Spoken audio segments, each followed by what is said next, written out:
Después de la masterclass que hemos tenido al principio, vamos a ver una serie de contenidos adicionales a la misma que aportan todavía un poquito más de valor a lo que hemos visto hace unos minutitos. Lo primero que vamos a ver es por qué es necesario un método, ¿verdad? Tú puedes pensar, es que yo nunca he aplicado un método, ¿qué es esto del método? ¿Por qué es necesario el método, verdad? Pues porque aporta una guía en tu visita de ventas. O sea, si tú tienes muchas técnicas, pero tú vas de aquí a allá y no tienes un sentido, el ir de A a B y en realidad tienes que hacer otro recorrido totalmente diferente, pues el tener un método te ayuda a saber qué tienes que decir en cada momento, cómo lo tienes que decir, qué técnicas tienes que emplear, y esto en función de la fase en la que tú estás con tu cliente. Después, el método confiere consistencia, es decir, cuando tú hablas con un método, el cliente interpreta que tú controlas lo que estás hablando, transmites esa maestría que hemos hablado al principio y generas esa confianza para que el cliente diga, hombre, pues este señor representa a una gran empresa, una gran marca. A ti te tienen que posicionar como un vendedor de primera y como tú quieres ser un vendedor de primera, tienes que parecerlo y tienes que actuar como si lo fueras. Claro, el tener un método, venga a hablar de la credibilidad, de la confianza. Es muy importante que tú generes esa credibilidad, ¿verdad? Que tú confíes en tu producto y que tú hagas confiar de tu producto a tu cliente. Claro, esto no se hace de manera natural. Esto se hace siguiendo una estructura que va a conseguir que el cliente confíe en ti. Si no tienes estructura, si tú la ensalada no la alineas, no echas la sal, luego echas la lechuga, luego el vinagre y todo en perfecto estado, al final se comerá una lechuga como se la comen las vacas en el campo, y eso no vas a querer tú cuando estás en visita. Por eso es importante alinear bien la ensalada. Aumenta la confianza en tu cliente, venga a hablar de aumenta la confianza. Genera deseo, hemos hablado antes, hay un método, un publicista norteamericano del año 1898, Lewis, que era el método AIDA. El método AIDA hablaba de la atracción, interés, deseo, acción, pero tú tienes que darle todavía una vuelta de tuerca más. Tú puedes generar deseo, pero ese deseo lo puedes generar de manera ardiente incluso. Es decir, ¿cómo generas ese otaku, según los japoneses, en tu cliente? Tienes que generar ese deseo ferviente, ardiente, que no pueda esperar el cliente de firmarte el contrato. Y esto se hace siguiendo una estructura. Compila las mejores prácticas y las mejores técnicas, es decir, tú puedes saber mucho de psicología cognitiva, puedes saber mucho de optimismo, puedes saber mucho de storytelling, pero tienes que ensamblar todo eso en una estructura para que funcione todo de manera sencilla, natural, y parezca delante del cliente que no estás aplicando ni una sola técnica. Si haces así, si tú sigues los métodos de la fase 1 a la fase 10, te vas a quedar sin competencia, porque no se hace hoy en día esto. ¿Cuáles son los errores más comunes que cometen los vendedores, que cometemos? Yo también, como te he comentado hace un momento, yo también estoy en ventas constantemente, ¿no? Hablar del producto al principio, esto ya lo hemos hablado. Emplear pocas técnicas de cierre, es decir, nos da miedo pedir el cierre, nos da pedir compromiso al cliente, nos asusta. No empleamos ni más de una técnica, dos técnicas a lo sumo, pero no empleamos muchos tipos diferentes, ni muchas veces lo intentamos. Hablar demasiado de tu producto. A la medida que tú hablas de tu producto, conforme aumentas el porcentaje en tu comunicación sobre tu producto, lo que estás aumentando también es la distancia con el cliente. Tú tienes que hablar de tu cliente, del problema de tu cliente. El foco es tu cliente, no tu producto.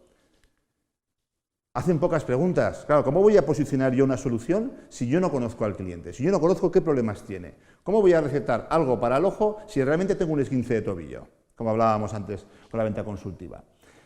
Las preguntas no siempre tienen un objetivo claro. Claro, si tú vas a un cliente y le atiborras a preguntas y lo haces al principio sin haber generado sintonía y son preguntas que no le aportan información nueva al cliente, lo estás aburriendo.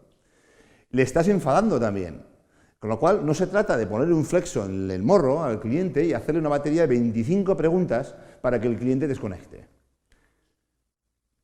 Les asusta pedir compromisos.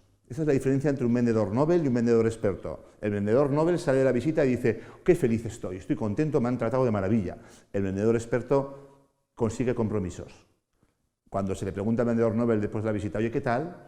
Dice el Nobel, muy bien, estoy muy contento. Y le pregunta el director comercial, ¿cuál es el siguiente paso? Y dice el Nobel, pues no hemos quedado en nada.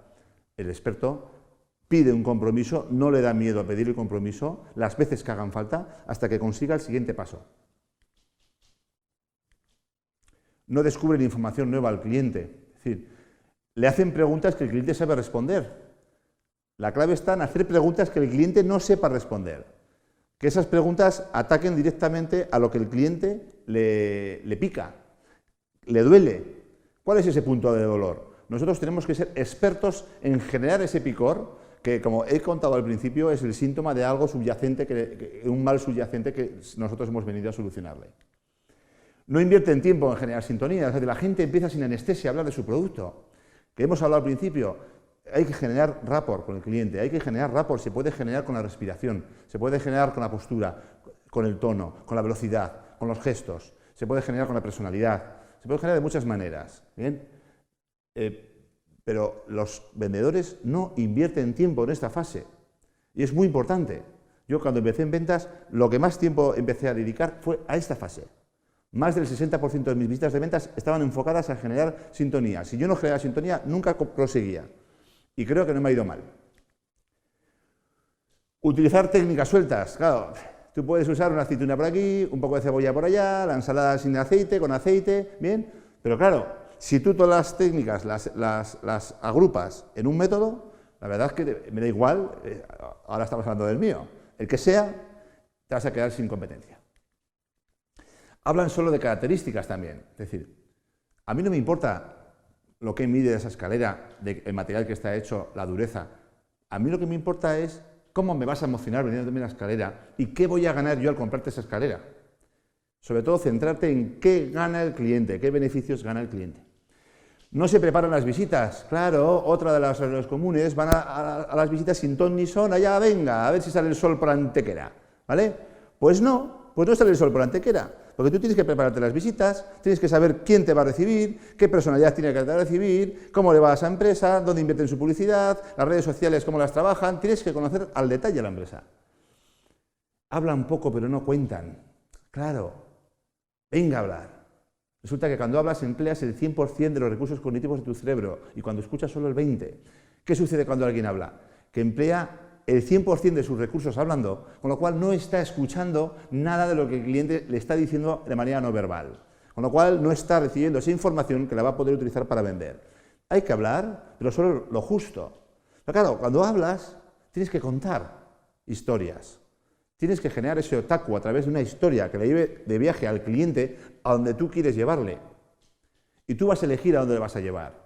Y lo vas a elegir también el momento en el cual le vas a llegar. Tú vas a manejar la visita, vas a tener control sobre esa visita.